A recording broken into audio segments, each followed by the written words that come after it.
Jadi gimana? Kita butuh kedekatan dengan Allah yang kuat, Pak. Beneran. Beneran. Doa kita harus makin kenceng, Bu, sekarang mah. Betul apa enggak? Ya, amal kita harus makin banyak, Pak. Ini bentuk kita ngundang rizki. Allah tuh datang ke kita gitu loh. Kita ngandelin usaha kita semata, capek yang ada, Pak. Capek nggak kira-kira? Capek. Ya kan? Ngandelin strategi A, B, C, D. Stres, Pak. Stres. Kita butuh strategi langit kayaknya sekarang itu.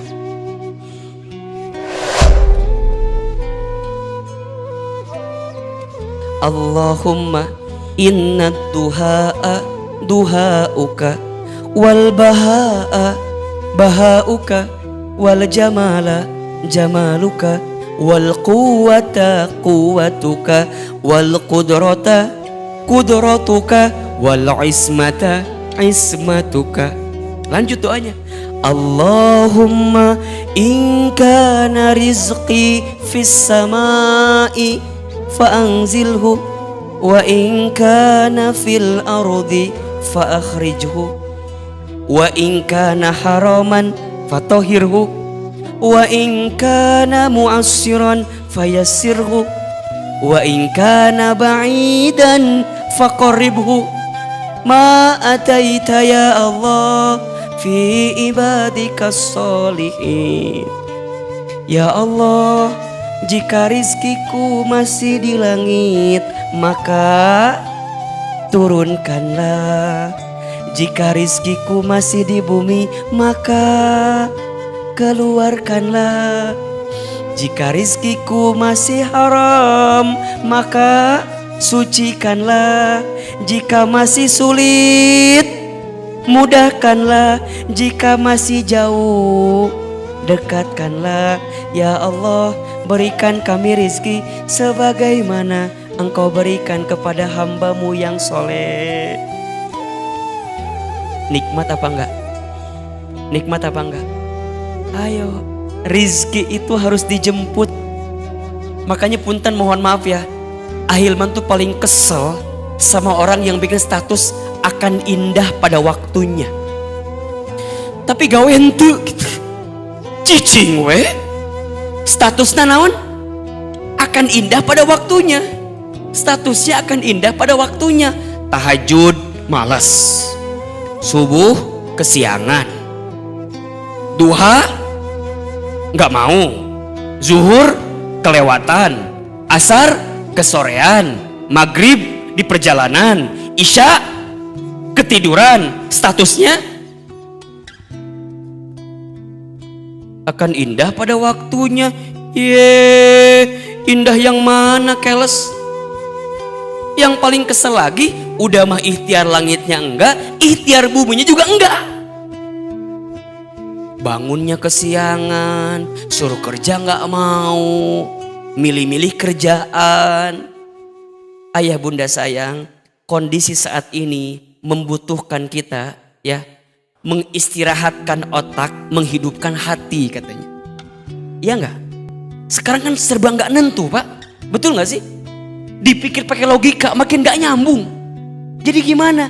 Kita butuh kedekatan dengan Allah yang kuat, Pak. Beneran. Beneran. Doa kita harus makin kenceng, Bu, sekarang mah. Betul apa enggak? Ya, amal kita harus makin banyak, Pak.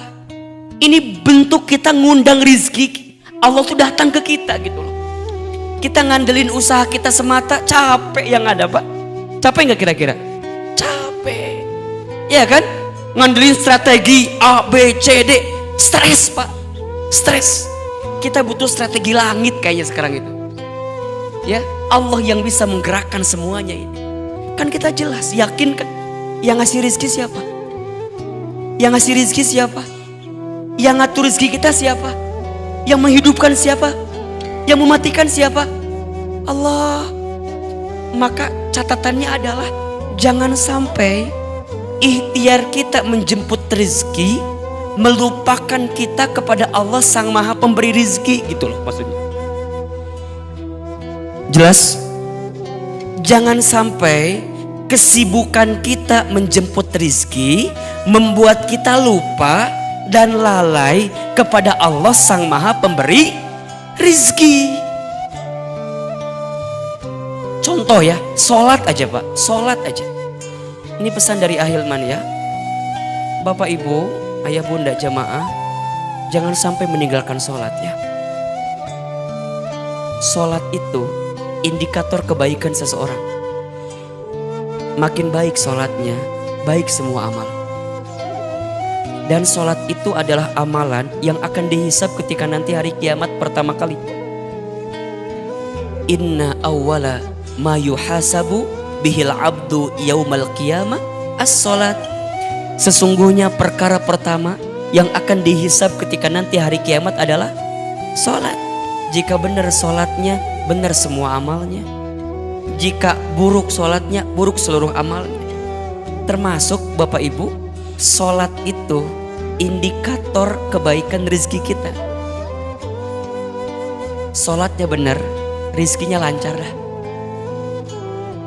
Buka surat Toha ayat 132. Surat apa?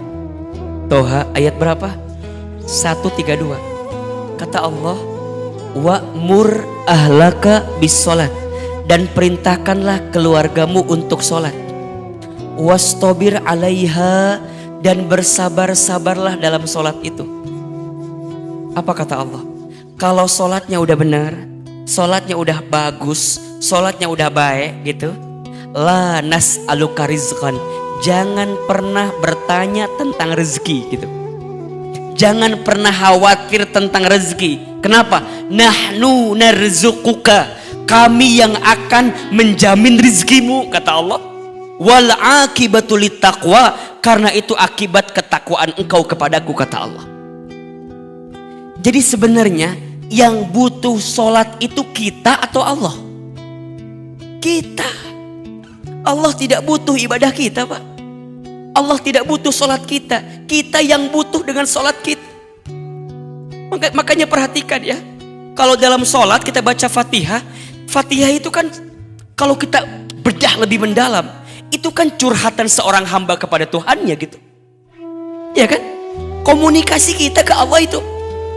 Coba dari bacaan pertama tuh. Bismillahirrahmanirrahim. Apa artinya?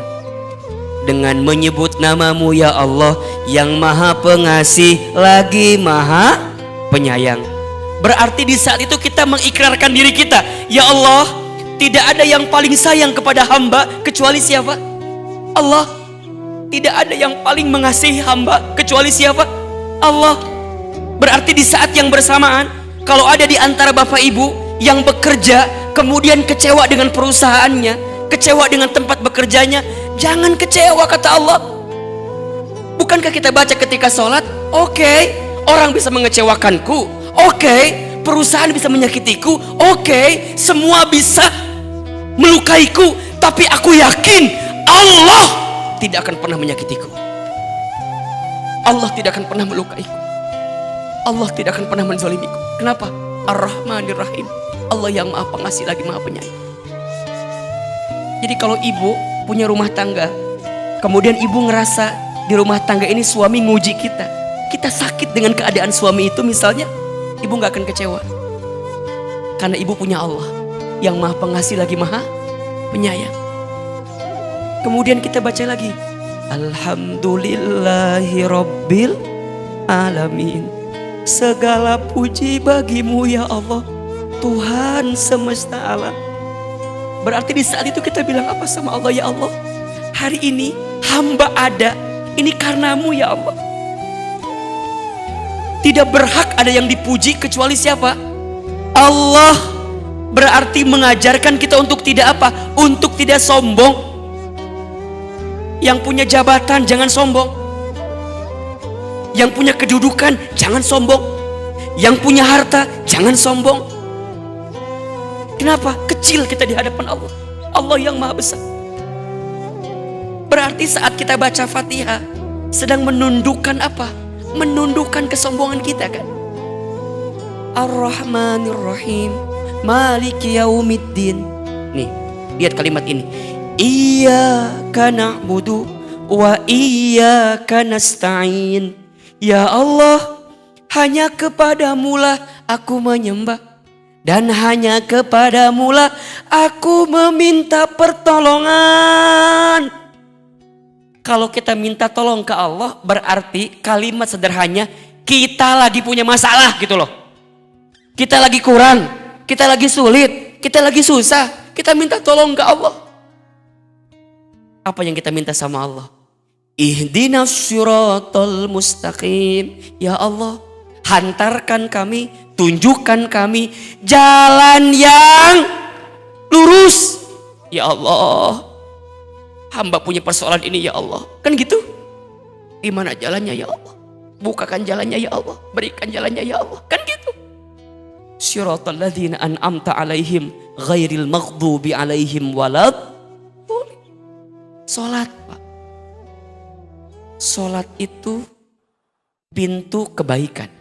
Salat itu pintu ampunan. Salat itu pintu kasih sayang. Salat itu pintu rezeki. Itu bagian dari ikhtiar langit kita. Jelas?